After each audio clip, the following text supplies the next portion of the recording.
দশটা গেলে নমস্কার, আপনারা দেখছেন কালনাগের নিউজ সরাসরি। আজ শুভ কল্পতরু দিবস। বলা যায় যে জানুয়ারি মাসের প্রথম দিন আজকে 2026-এর 1 জানুয়ারি। আজকের দিনের যে বিশাল তাৎপর্য রয়েছে রামকৃষ্ণ যে সংঘের, সেটা বলাই বাহুল্য। আজকে কাশীপুর উদ্যানবাটি সহ রামকৃষ্ণ মঠ মিশনের দিনটি বিশেষভাবে পালিত হয়ে থাকে। আজ ঠাকুর শ্রী শ্রী রামকৃষ্ণদেবের বিশেষ পুজো অর্চনা যেমন হয়, তেমন বিভিন্ন অনুষ্ঠানের মধ্যে দিয়ে দিনটা পালন করা হয়। এই মুহূর্তে আমি রয়েছি বর্ধমান রামকৃষ্ণ আশ্রম শ্রী রামকৃষ্ণ আশ্রম ঝিকরডাঙ্গা শাখায়। আমার সঙ্গে রয়েছেন বর্ধমান শ্রী রামকৃষ্ণ আশ্রম ঝিকরডাঙ্গা ও তৎসহ সগরাই আশ্রমের অধ্যক্ষ স্বামী শান্তানন্দ মহারাজজি। মহারাজ, আপনাকে স্বাগত জানাই কালনাগের নিউজে। ধন্যবাদ। আমাদের ঠিক পেছনেই দেখতে পাচ্ছেন ঠাকুর মা স্বামীজির যে চিত্র রয়েছে। আজকে সকাল থেকে এখানে বহু ভক্তরা এসেছিলেন।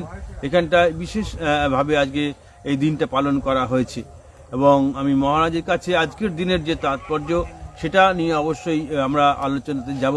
মহারাজ, আজকের যে দিন, সেই দিনের একটা বিশেষ তাৎপর্য রয়েছে, কি বলবেন? ঠাকুর অসুস্থ হয়েছিলেন দক্ষিণেশ্বরে, সেখান থেকে তাকে স্বাস্থ্য উদ্ধারের জন্য কলকাতার শ্যামপুর বাটিতে নিয়ে আসা হয়েছিল, কিন্তু বাটিটা এত ছোট যে ওখানে আর পছন্দ হলো না। তখন ওনাকে ডাক্তারের পরামর্শে দক্ষিণেশ্বর কাশীপুর বলে একটা জায়গায় একটা বাড়ি ভাড়া করে, এবং বাড়ির সঙ্গে একটা বড় মাঠ ছিল সংলগ্ন, সেখানে ওনাকে এসে রাখা হলো এবং ঠাকুরের জায়গাটা পছন্দ হলো। অর্থাৎ ঠাকুর শ্রী রামকৃষ্ণদেবের যখন যে প্রচণ্ডভাবে অসুস্থ হয়ে পড়লেন, তার কারণ আমরা অনেকে জানেন যে ঠাকুরের যক্ষা রোগ হয়েছিল, ক্যান্সার হয়েছিল, গলায় ক্যান্সার হয়েছিল। সেটা দক্ষিণেশ্বরেই ধরা পড়ে। সেখানে ঠাকুরের চিকিৎসা শুরু হয় দক্ষিণেশ্বরে। সালটা হচ্ছে যে যতদূর 1882 সালে এরকম হবে। 1882 সালের ওই সময় যখন অসুস্থ হয়ে পড়েন ঠাকুরকে, তখন মহেন্দ্রনাথ সরকার কলকাতা থেকে এসে দক্ষিণেশ্বরে চিকিৎসা ব্যবস্থা করতেন, কিন্তু অনেকটা দূর হয়ে যাওয়ার ফলে চিকিৎসকের পরামর্শই ঠাকুরকে আবার কলকাতায় নিয়ে যাওয়া হয়। সেখান থেকে মহেন্দ্রনাথ সরকার ঠাকুরের চিকিৎসা শুরু করেন কলকাতায় শ্যামপুকুর বাটিতে। বর্তমানে সেই শ্যামপুকুর বাটি রামকৃষ্ণ মঠ মিশনের অধিগ্রহণ করেছে। সেখানটায় ঠাকুরের বিশাল পুজো অর্চনা হয়। যাই হোক, আমরা যে আলোচনাতে রয়েছি, কাশীপুর উদ্যানবাটিতে থাকাকালীন ঠাকুর যে মানুষের জন্য যে মঙ্গল কামনা করেছিলেন, অর্থাৎ আজকের দিনের যে তাৎপর্য, সে নিয়ে আমরা রয়েছি আলোচনা। মহারাজ, ঠাকুর তো ওইখানে কলকাতাতে থাকাকালীন মহেন্দ্রনাথ সরকারের পরামর্শে ফিরে আসতে চাইলেন, তো তখন কিভাবে কি হলো? তখন নানা কারণে, বিশেষ করে জমিদারদের আপত্তিতে উনি আর ফিরে ওখানে না এসে দক্ষিণেশ্বরে আসতে পারলেন না। তারপরে ওনাকে শ্যামপুকুর বাটিতে রাখা হলো। অর্থাৎ ঠাকুর দক্ষিণেশ্বরে, মানে যেহেতু মহেন্দ্রনাথ সরকার তখন বললেন যে ঠাকুরের আবহাওয়ার পরিবর্তনের দরকার, সেই জন্য একটা গ্রাম্য পরিবেশে যাওয়ার দরকার, কলকাতাতে থাকলে অসুবিধা আছে। তখন বললো সবাই যে তাহলে ঠিক আছে, ঠাকুর তাহলে দক্ষিণেশ্বরে আবার ফিরে যায়। কিন্তু সেই সময় দক্ষিণেশ্বরের যে পথ পরিবর্তন হয়েছে, তখন সেই দক্ষিণেশ্বরের যে রানী রাসমণিও নেই, রাসমণির জামাইও নেই। রাসমণির জামাইয়ের ছেলেরা তখন হচ্ছে যে তখনকার জমিদারি দেখছে। মূলত তাদেরই একটা মানে বাধা দেওয়ার কারণে, তাই তো মহারাজ, তাদেরই হচ্ছে যে বাধা দেওয়ার কারণে তখন ঠাকুর শ্রীরামকৃষ্ণদেব দক্ষিণেশ্বরে আর আসা হলো না। সে ঠাকুরেরই ইচ্ছা, হয়তো সেই জন্যই ঠাকুর আসেননি, যে সে বিষয়ে আমরা জানছি না।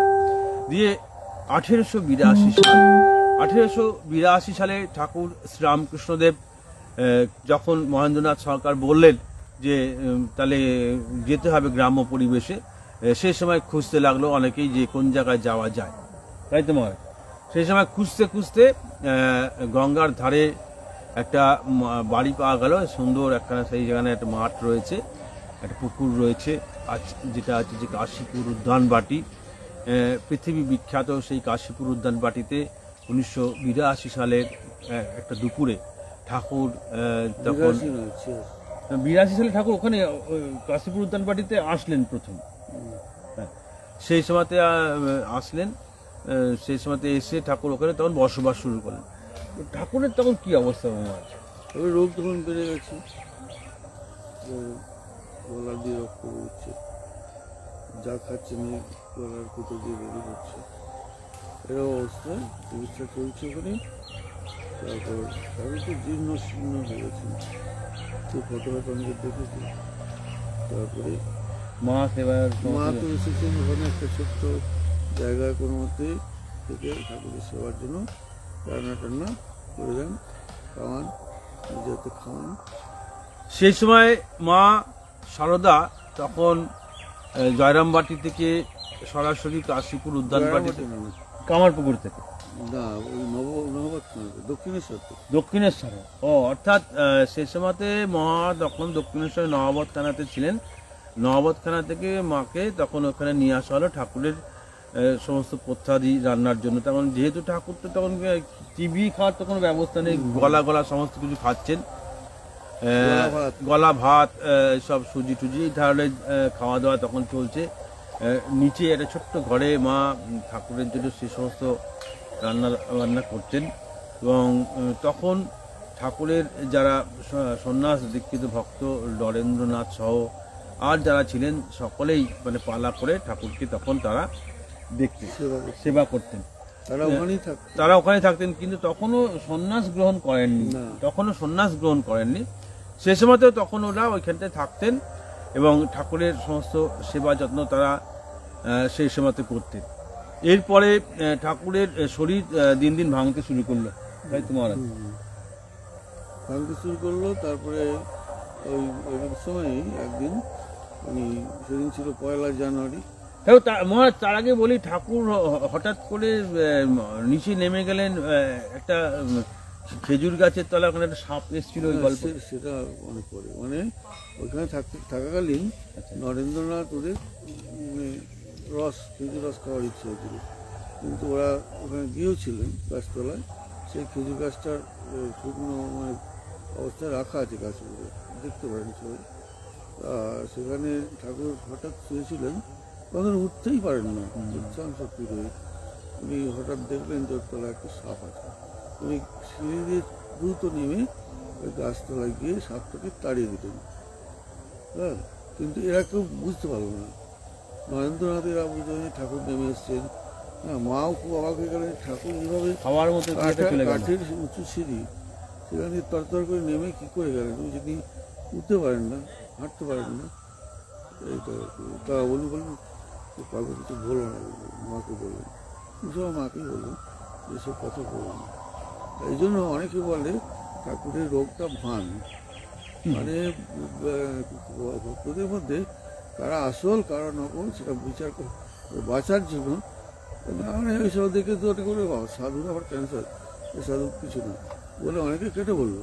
কিন্তু যারা আসল ভক্ত, এই নরেন্দ্রনাথ এসব গৃহী অনেক ভক্ত ছিলেন, তারা গিরিশ ঘোষ এসব আর কি, ওরা থেকে গেলেন, সেবা করতে লাগলেন, এবার বাছাই হয়ে গেল। অর্থাৎ বুঝতে পারছেন যে ঠাকুর সেই সময় একদম শয্যাশায়ী। আপনারা জানেন হয়তো, যারা ক্যান্সার আক্রান্ত রোগীদের দেখেন তারা বুঝতে পারবেন, যেখানে গলা খাওয়ার তার নল দিয়ে খাওয়ানো হচ্ছে, কি পরিস্থিতি সেই সময়। ঠাকুর এই যে দোতলার ঘরটায় আপনারা জানেন, যেখানে ছবি দেখবেন হয়তো, বা যারা গেছেন তারা জানেন যে দোতলার ঘরে যে ওঠা পুরনো যে সিঁড়ি, সেই কাঠের বড় বড় সিঁড়ি, সেই সিঁড়ি দিয়ে সাধারণ মানুষের নামতে খুব কষ্ট হয়। কিন্তু ঠাকুর তখন শয্যাশায়ী। ঠাকুর যখন দেখলেন, অন্তর্দৃষ্টি দিয়ে দেখলেন যে নরেন্দ্রনাথ সহ যারা ওই খেজুর গাছের রস খাওয়ার জন্য যাচ্ছে, ভাবছেন তখন ভাবছেন তারা যাচ্ছেন, ভাবছেন। ঠাকুর দেখলেন যে ওখানে একটা বড় গোখরো সাপ রয়েছে, এবং যদি গোখরো সাপটা ওই নরেন্দ্র সহ যারা যাচ্ছেন তাদেরকে যদি কামড়ে দেয়, সেই চিন্তা করে ঠাকুর ওই যে শয্যাশায়ী অবস্থা থেকে উঠে হাওয়ার মতন বেগে দ্রুততার সঙ্গে গিয়ে সেই সাপটাকে ওখান থেকে তাড়িয়ে দিয়ে আসলেন। মা শুধুমাত্র দেখেছিলেন যে ঠাকুর এইভাবে এই শয্যাশায়ী অবস্থা থেকে কিভাবে গেলেন, শুধুমাত্র সন্তান, ঠাকুরের যে ভক্ত সন্তান, তাদেরকে রক্ষা করার জন্য। এটা ঠাকুরের পক্ষেই সম্ভব। মহারাজ কি বলবেন? এটা ওই জন্য অনেকে বলে ঠাকুরের রূপটা ভান। হ্যাঁ, তাই কিন্তু এটা কেউ বলে ভান, কেউ বলে না, এটা ঠাকুর সত্যি। কারণ অবতার হলেও তাকে মানুষের শরীরের ধর্ম মানতে হবে। হ্যাঁ, সেই জন্য দ্বিমত আছে। এবং ঠাকুর ওখানে একদিন ছিল রবিবার এবং 1 জানুয়ারি, রবিবার এবং 1 জানুয়ারি, ওই দিন ছুটির দিন। সবাই ভক্তরা এসেছে কাশীপুরে, জমায়েত হয়েছে যে ঠাকুরকে ওই বিশেষ দিনে তারা দর্শন করবে, প্রণাম করবে। ঠাকুর ছাদ থেকে মানে ঘর থেকে এটা দেখে মানে সেদিন শরীরটাও অনেক ভালো ছিল, অবস্থা মানে অপেক্ষাকৃত আর কি, শরীরটা ভালো ছিল। এবং উনি নেমে এলেন, নেমে এসে সবাই তখন ঘুরে ধরেছে ঠাকুরকে। ঠাকুর যে নেমে আসবেন ভাবতে পারেনি এরা। ঠাকুর নেমে আসাতেই ভক্তরা সবাই ওনাকে ঘুরে ধরেছে। একদমই আমি বলি এই জায়গায় যে ঠাকুর তখন শয্যাশায়ী অবস্থা থাকলেও যেহেতু সেদিনকে রবিবার 1 জানুয়ারি ছুটির দিন, অনেক গৃহী ভক্তরা এসছেন, তখন ঠাকুরের সেদিনকে ঠাকুরের শরীরটা একটু ভালো ছিল এবং তখন ঠাকুর আস্তে আস্তে নামলেন এবং সেই সময় ঠাকুরের বিছানাপত্র রোদ্দুরে দেওয়ার ব্যবস্থা, লাটু মহারাজ তখন বিছানাপত্রগুলো রোদ্দুরে দেওয়ার ব্যবস্থা করলেন। দিয়ে ঠাকুরকে নিচে দেখে গৃহী ভক্ত যারা ছিলেন, বিশেষ করে আমরা জানি যে ঠাকুরের গৃহী ভক্তদের মধ্যে সর্বশ্রেষ্ঠ হচ্ছে যে গিরিশ ঘোষ। গিরিশ ঘোষের সঙ্গে অনেক কাহিনী রয়েছে, সেই জায়গায় যাচ্ছে না আজকে আর। তো সেই গিরিশ ঘোষ সহ সমস্ত ভক্তরা যখন ঠাকুরকে দেখলেন যে ঠাকুর ওই নিচে নেমে এসছেন, তখন সবাই ঘিরে ধরলেন ঠাকুরটা, ঘিরে ধরলেন এবং জয় শ্রীরামকৃষ্ণ বলে জয়ধ্বনি দিলেন।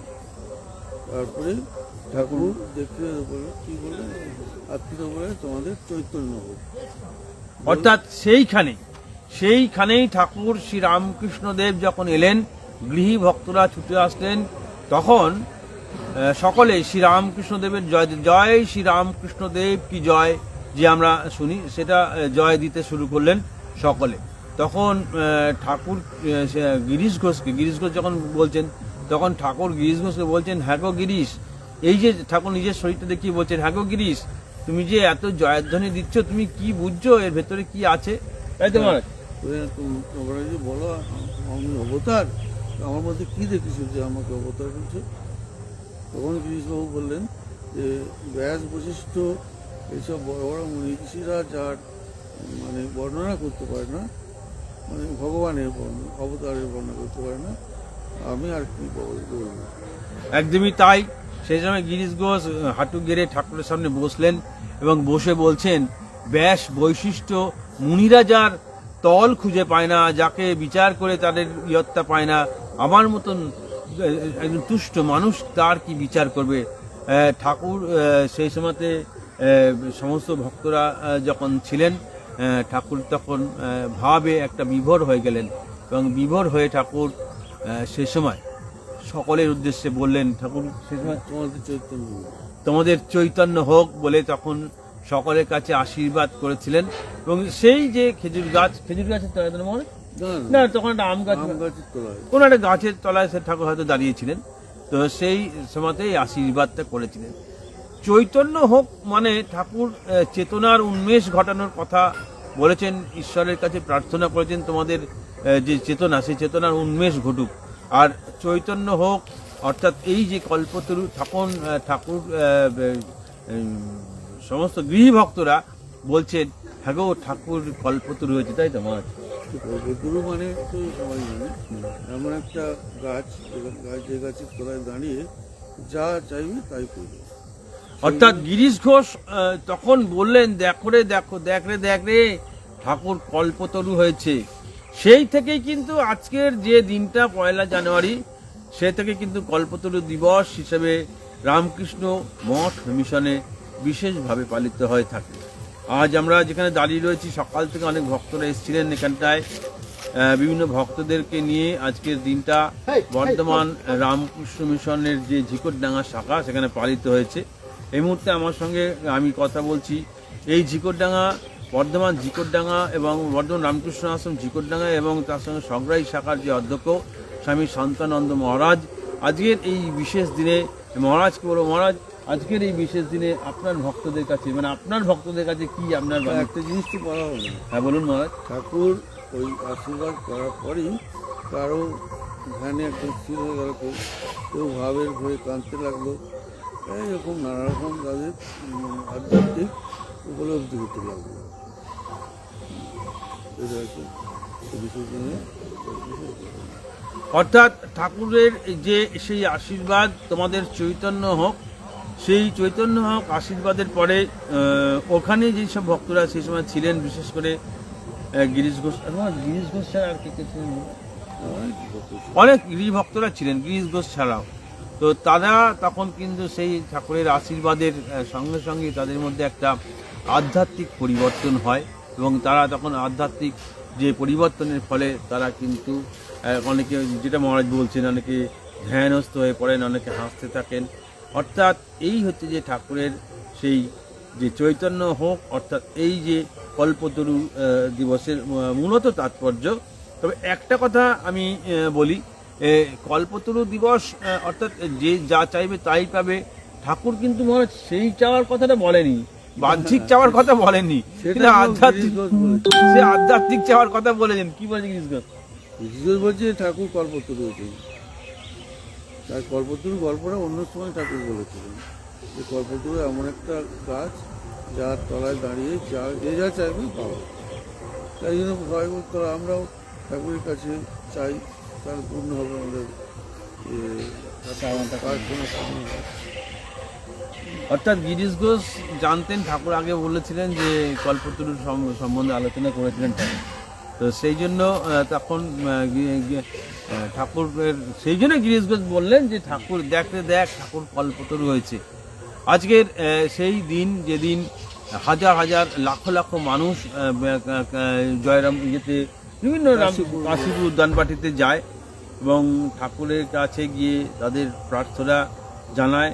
এবং সেই গাছ, যে গাছটা অবশ্য সেইখানে নেই, অনেকে আবার ঢিল বেঁধে আসে, না গাছ একটা ওখানে একটা চারা গাছ, ওখানে একটা চারা গাছ পরবর্তীকালে বসানো হয়েছে বটে, ঘিরে রাখা হয়েছে। আপনারা যারা গেছেন দেখবেন ছবিতেও যে ঘিরে রাখা রয়েছে, সেইখানটায় গাছের অনেকে ঢিল টিল সুতো দিয়ে বেঁধে রাখে, টাকা ছড়ে, অনেক কিছু টাকা ছড়ে, ধূপ দেখায়, এইসব করে। আর ওপরে ঠাকুরের যে যেখানে ঠাকুর যে বিছানায় শুতেন সুন্দর করে সাজানো, এবং নিচে নিচে দেখবেন আপনারা কাশীপুর উদ্যানবাটিতে, সেখানে মায়ের কিন্তু যে ঘর, সেখানে কিন্তু দারুণ সুন্দর করে সাজানো হয় আজকের দিনটা। এছাড়াও যে মাঠ আছে, সেই মাঠে 3 দিন ধরে বিভিন্ন সাংস্কৃতিক অনুষ্ঠান, ধর্মীয় অনুষ্ঠান চলে। অসংখ্য ভক্তরা আজকের দিনে রামকৃষ্ণ মঠ মিশনে এসে থাকে। একইভাবে আমি আরও একবার বলি যে এইখানেও কিন্তু সকাল থেকে বহু ভক্তরা এসেছিলেন, এখানেও অনেক রকমের আলোচনা হয়েছে। সেই সঙ্গে এখানে বর্ধমান পুজো পাঠ হয়েছে। এছাড়া আমি বিশেষভাবে বলি যে এখানে একটা মন্দির নির্মাণের যে পরিকল্পনা আপনারা জানেন হয়েছে প্রায় 1 বছর আগে, এবং তার ভিত্তিপ্রস্তর স্থাপন করতে বর্ধমান বাজেপ্রতাপুর রামকৃষ্ণ মিশনের অধ্যক্ষ অজ্ঞানন্দ মহারাজ এসেছিলেন, এবং তার কাজ কিন্তু চলছে। সেই বিষয়ে ভক্তদের উদ্দেশ্যে কি বলবেন? এটা করতে অনেক টাকা খরচা, আমরা কিছু পেয়েছি, কিন্তু এখনো অনেক প্রয়োজন। সেই জন্য ভক্তদের কাছে আমরা আবেদন করছি, তারা যেন সাহায্য হাত বাড়িয়ে দেন, যাতে এটা অল্প দিনের মধ্যে সম্পন্ন হয়। অর্থাৎ এই যে এখানকার যে মন্দির নির্মাণ, সেই মন্দির নির্মাণের জন্য যে পরিমাণ অর্থের দরকার, তা অধিক পরিমাণে অর্থের দরকার। ইতিমধ্যে অনেক ভক্তরা তারা সহযোগিতার হাত বাড়িয়ে দিয়েছেন, এবং আপনারা যারা দেখছেন বা দেখবেন, তাদের কাছেও এই আশ্রম কর্তৃপক্ষের একটাই মানে আবেদন, আপনারা সকলে এগিয়ে আসুন, এই মন্দির নির্মাণে আপনারাও সহযোগিতা করুন। অর্থাৎ তাহলেও কিন্তু ঠাকুরের একটা কিছু কাজ করা হবে। আপনারা সকলে দেখছেন কালনাগির নিউজ, এবং ছবিতে মন্দির হচ্ছে, আমি একটু দেখাই গেলে আপনাদেরকে মন্দির হচ্ছে, সেই ছবিটা আপনাদেরকে দেখিয়ে দিই। একটু মন্দিরের কাজ চলছে, আমি একটু আপনাদেরকে দেখাচ্ছি যে কীভাবে মন্দিরের কাজ চলছে। দেখুন এইদিকে আমি আপনাদেরকে দেখাই, এদিকে সুকুমার মহারাজ, ওইদিকে দেখতে পাচ্ছেন মন্দিরের কাজ চলছে। এইখানটা আসবে, এখানে সুকুমার মহারাজ রয়েছেন। সুকুমার মহারাজ, এখানে আমরা সরাসরি লাইভে রয়েছি, সরাসরি দেখছেন, এখানে কি হচ্ছে মহারাজ? আজকে কল্পতরু অনুষ্ঠান পালন করা হবে। মন্দির নির্মাণের কাজ চলছে। এইটা তো মন্দির, আমাদের যে নতুন মন্দির সেটা এখানে নির্মাণ হচ্ছে। আমাদের এতদিন ধরে মন্দির ছিল না, আমাদের এটা খুব আক্ষেপের জিনিস ছিল। আমরা খুব মানে মনে মনে খুব পীড়িত হতাম, মানে খুব দুঃখ পেতাম, এদিকে তাকি খুব দুঃখ পেতাম যে এখানে মন্দিরটা করতে পারছি না আমরা। ভগবানের দয়ায় যদি এখানে মন্দিরটা হয়ে যায়, এবং মানে ভগবান তো শুধু আমাদেরকে দয়া করবেন না, মানে ভগবানের যেসব গৃহী ভক্ত আছে, মানে ভগবানের গৃহী ভক্ত এবং সন্ন্যাস ভক্ত দুই নিয়ে, সন্ন্যাস ভক্ত আর কত শতকরা মানে হাজারে কি লক্ষে 10 জন, হ্যাঁ, কিন্তু গৃহভক্তই তো সব। তাদের মনে যদি কখনো হৃদয়ে জাগিয়ে দেয় ভগবান যে হ্যাঁ আমরা দান করব, তাহলে এই মন্দির আমরা আরম্ভ করেছি, শেষও করতে পারবো। শেষ তো একদিন হবে, সেটা 2 বছরের জায়গা 20 বছর লাগবে। আর যদি ভগবান জাগিয়ে দেন তাহলে এটা আমরা শেষ করে ফেলবো। ভক্তদের কাছে কি আবেদন করবেন? ভক্তদের কাছে আবেদন করব, আপনাদের যদি প্রাণ জাগে যে আমাদের এই আশ্রমের মন্দিরটা হোক, তাহলে আপনারা দান করুন। হ্যাঁ, আপনারা চেষ্টা করুন, দানের চেষ্টা করুন, মাথায় রাখুন, দান করার ইচ্ছাটা রাখুন, তাহলে আপনি হয়ে যাবে।